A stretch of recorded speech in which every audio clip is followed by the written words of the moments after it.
E aí pessoal, beleza? Esse é o terceiro vídeo da parte de cinética e aqui a gente vai entrar um pouquinho já nessa parte de cálculo, né? Como eu falei anteriormente, cinética ela entra muito de contas, muito da parte matemática. E hoje a gente vai falar um pouco sobre taxa de reação química. Tá?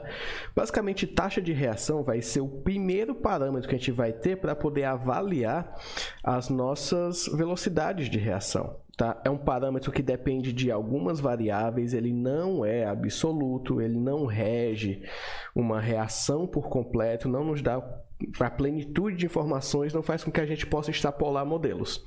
Mas ele ainda assim é muito útil para a gente poder ter toda essa premissa de como calcular a velocidade de uma reação, qual a parte matemática que a gente vai utilizar, dentre outros. Beleza? Então, hoje eu vou fazer o exemplo mais simples, que é a taxa de reação, quando a gente tem uma reação simplesmente indo do reagente A indo para o produto B.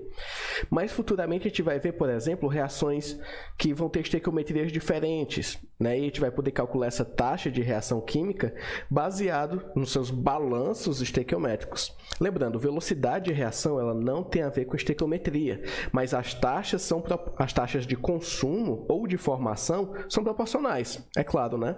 Afinal, se eu tenho, por exemplo, o reagente A formando o produto B, eles são diretamente proporcionais. Se eu tenho um reagente A formando dois produtos B, quer dizer, obviamente, que esse produto vai se formar duas vezes mais rápido. Mas as velocidades em si, elas não vão estar diretamente voltadas à sua estequiometria. Tá? Isso a gente vai falar melhor lá quando for entrar em ordem de reação e molecularidade. Beleza? Então vamos lá. Primeira coisa que a gente vai fazer é considerar a reação do tipo A formando B, onde A é o reagente e B é o produto. Tá? Nesse caso, eu posso ver aqui que, por exemplo, num tempo inicial, eu tenho esse tubo de ensaio apenas com essas bolinhas verdes, ou seja, eu tenho apenas aqui o reagente A. Quando eu chego num tempo 2, por exemplo, onde eu passei aqui um quarto do meu tempo, eu vejo que eu tenho aqui 3 bolinhas B, ou seja, após este tempo aqui, eu tenho o início da reação de A formando B, e eu tenho uma mistura de produtos e reagentes. Quando o tempo passa um pouco mais, eu vejo que agora não tenho apenas 3, né? Eu tenho agora 6 esferas de B. Então, eu tenho a formação de B um pouco mais acentuada e aqui eu tenho uma mistura, né? Passa-se um pouco mais o tempo, eu tenho mais concentração de B e ao tempo final, eu tenho que tudo que era A virou B. Né? Então, essa daqui é o tipo da reação como a gente tem aqui. A formando B quando ela ocorre em 100% da sua concentração, né? Da sua quantidade de matéria. Como a gente viu lá em termodinâmica, ao falar de entropia, nós vimos que as reações dificilmente chegam a 100% de eficiência. Mas aqui a gente vai discutir a cinética do processo, a gente não está preocupado com formalismos termodinâmicos. Beleza? Então, o que é que vai ocorrer? Se a gente para poder ver basicamente aqui em um gráfico de concentração em função do tempo, eu vou ter que a concentração do meu reagente A, ela é decrescente com o tempo, ela cai, afinal, A está sendo consumido. Em contrapartida, o meu produto B tem a concentração crescente, onde, à medida que A é consumido, B é formado. Né? Note que após um certo tempo existe um patamar, existe uma linearidade nesse processo. Isso daqui acontece basicamente quando você chega ao seu ponto de equilíbrio da reação. Né? Então, se eu já equilibrei as duas concentrações, eu não tenho mais A sendo consumido para formar B, e eu não tenho mais B sendo formado a partir do consumo de A. Tá certo? Então, a gente pode ver que esse gráfico aqui de concentração pelo tempo, ele representa diretamente o comportamento desse tipo de reação. Tá? E tem alguns detalhes muito importantes que a gente vai comentar um pouco mais à frente. Porque, olha só, se você para poder ver esses gráficos, eles não são lineares. Isso aqui ele vai ocorrer em quase todos os casos. E vamos entender um pouco o porquê que ele tem esse comportamento e como esse gráfico se comporta desse jeito. Beleza? Então, vamos lá. Se eu quero observar aqui, analisar essa taxa de reação química, eu posso dizer o seguinte: a velocidade na qual o produto é formado, no caso, a variação na quantidade de matéria de B por unidade de tempo, pode ser expressa matematicamente como sendo, olha só, a taxa de surgimento de B. Seria igual à mudança da concentração de B dividido pela variação de tempo. Então, qual vai ser a velocidade de formação desse produto, né, ou a taxa de formação? Eu vou escolher 2 tempos, nesse meu gráfico, nessa minha análise, e eu vou fazer as variações, né? Matematicamente vai ficar desse jeito, ó. A taxa de surgimento de B seria a minha concentração de B em um tempo final, menos a concentração de B em um tempo inicial, dividido pelo meu ΔT, ou seja, o tempo final menos o tempo inicial. Com isso daqui, você pode ver aqui.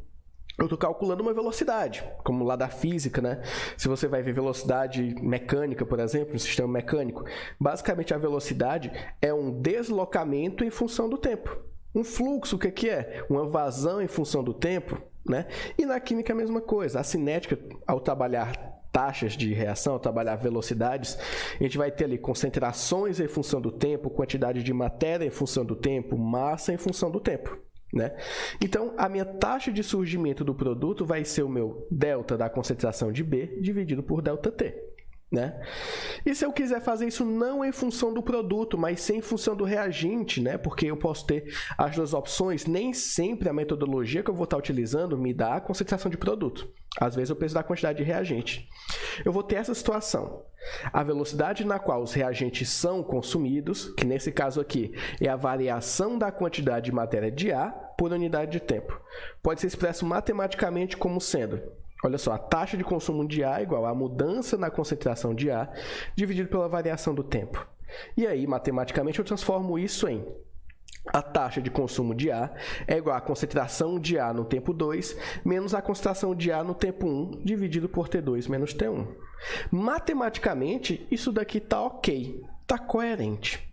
Mas se você para poder analisar quimicamente e fisicamente o que está acontecendo aqui, essa definição tem um erro conceitual ainda, né?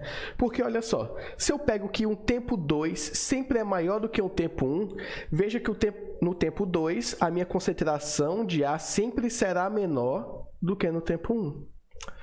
Né? Então, quer dizer que a minha taxa de consumo é negativa, a minha velocidade é negativa, não faz sentido, né? Então, olha só. A taxa de reação ela é uma relação direta com a velocidade. E fisicamente é impossível ter uma velocidade negativa, né? Assim, a taxa em relação aos reagentes apresenta um sinal negativo após a igualdade. Tá? Assim, eu vou ter essa conversão e esse valor torna-se positivo. E aí eu posso dizer agora que a minha taxa de reação, a minha taxa de consumo de A, né, a minha velocidade em relação a vai ser menos a concentração de A no tempo 2 menos a concentração de A no tempo 1, dividido por T2 menos T1. Então, lembra, sempre que fizer em função do produto, calcula direto, é a minha variação direta. Quando fizer em função do reagente, tem que ter esse menos na frente, porque não vai existir velocidade negativa. Fisicamente é impossível, né? Então, fica atento a esse detalhe. E aí eu coloquei o seguinte, ó, isso daqui é uma função matemática também que vai ajudar a gente a interpretar um pouco esses gráficos e como nós temos as velocidades da reação em um certo processo, né? Olha só, a taxa instantânea é definida pelo coeficiente angular da reta tangente na curva de consumo ou formação do reagente, né? No caso, consumo do reagente ou formação do produto. Como a gente pode obter esse coeficiente angular? Basicamente, né, eu vou fazer esse triângulo aqui, ó. E aí a gente pode ver uma coisa aqui que é bem interessante de ser notado. Quando eu falo aqui em taxa instantânea ou velocidade instantânea, eu estou trabalhando aqui com um conceito no qual o meu intervalo de tempo, o meu ΔT, ele deve tender a zero. Olha só, se eu pego, por exemplo, aqui no começo, né? Velocidade instantânea a t igual a zero, a minha velocidade inicial. Note que a inclinação dessa reta aqui é muito grande, né? Ou seja, eu tenho uma velocidade muito grande. Por outro lado, se eu pego dos meus pontos finais, eu vejo que a minha velocidade instantânea no tempo de 60 segundos já não é mais tão grande. Veja que a inclinação é diferente, né? Ou seja, inicialmente a minha velocidade instantânea, né, no meu T0 é bem maior do que no meu T 600 segundos. Tá? Então isso aqui abre para a gente uma discussão que é o seguinte: quando a gente trabalha com taxa de reação, nesse modelo aqui, né, a variação da concentração em função do tempo, é interessante eu trabalhar com pequenos intervalos e em regiões distintas da minha reação.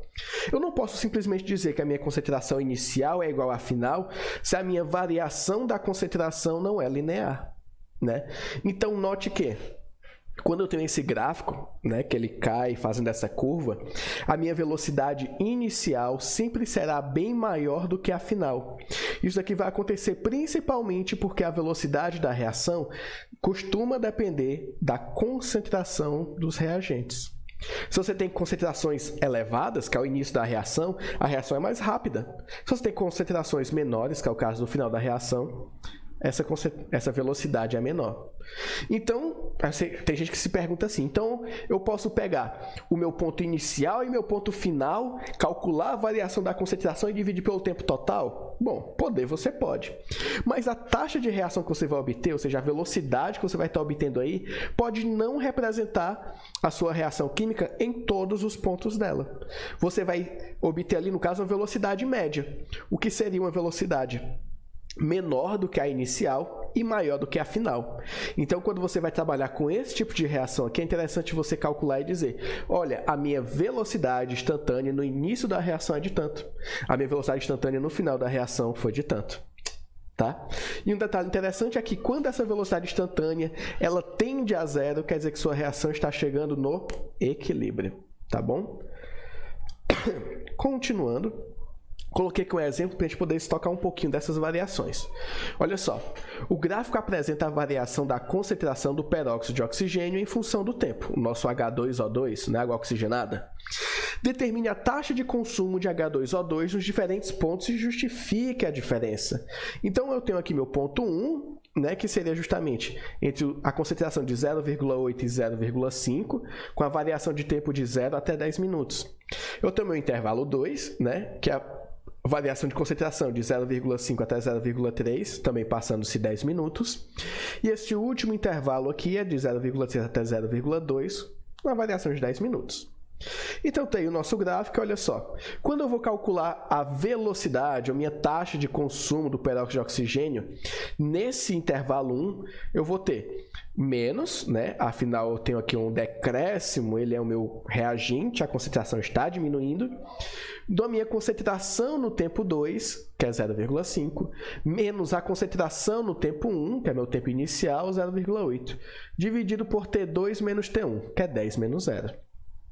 Nesse intervalo 1, eu vejo que a minha taxa de reação vai ser de 0,03 mol por litro minuto a menos 1. Afinal, eu tenho aqui concentração e tenho minuto, né? Se eu faço para 2, no meu intervalo 2, eu vou colocar os mesmos dados, porém para esse intervalo, né? Veja que agora o tempo é diferente, mas o ΔT é igual, mas a minha variação da concentração aqui é outra. E eu vejo que no intervalo 2, a minha taxa de reação, ou seja, minha velocidade, é de 0,02 mol por litro a menos 1, minuto a menos 1. E no 3, fazendo o mesmo procedimento, eu vejo que essa taxa de reação vai para 0,01 mol por litro a menos 1. Veja que essa taxa de consumo do peróxido de hidrogênio ele muda ao longo da reação. Como dito anteriormente, né? No início é mais rápido, no final é mais lento. Aí você vê que se você pega 3 diferentes intervalos, você tem 3 diferentes velocidades. Aí eu vou voltar àquele questionamento que eu fiz antes. Cara, e se eu pegar todo o meu intervalo de reação e tirar uma média dele? Olha só esse caso aqui. Ia ficar assim, ó. Menos 0,2 menos 0,8 dividido por 30. Ia ficar 0,6 dividido por 30, ia ser 0,02. Ou seja, se eu pego todo o meu intervalo aqui, eu ia ter 0,02 igual o resultado do intervalo 2. Porém, calcular a velocidade média da reação toda descreve bem o meu sistema? Não necessariamente. Se você trabalha no meio da reação, vê que o valor bate, né? Se você for comparar com o início da reação, você calcula uma velocidade lenta. E se você for comparar, né, com o final da reação, aquela velocidade média está bem mais rápida, né? Então, pegar o intervalo como um todo pode não ser uma boa ideia. E aí depois eles para calcular tudo e justificar, né? Então, olha só, essas velocidades vão diminuindo ao passo que a reação vai caminhando, e eu posso dizer o seguinte: Quanto menor a concentração do reagente, menor será a velocidade de reação, pois haverão menos possibilidades de choques efetivos entre as moléculas. Ora, se eu diminuo a quantidade de reagentes, quer dizer que eu vou ter menos moléculas viajando ali no meu ambiente e colidindo. Quanto menor a quantidade de colisões que eu tiver, menor será também a velocidade. Afinal, para uma reação química poder acontecer, eu tenho que ter essa colisão entre as moléculas em velocidade, né? E simetria adequada. E quando eu digo velocidade, eu estou falando de energia.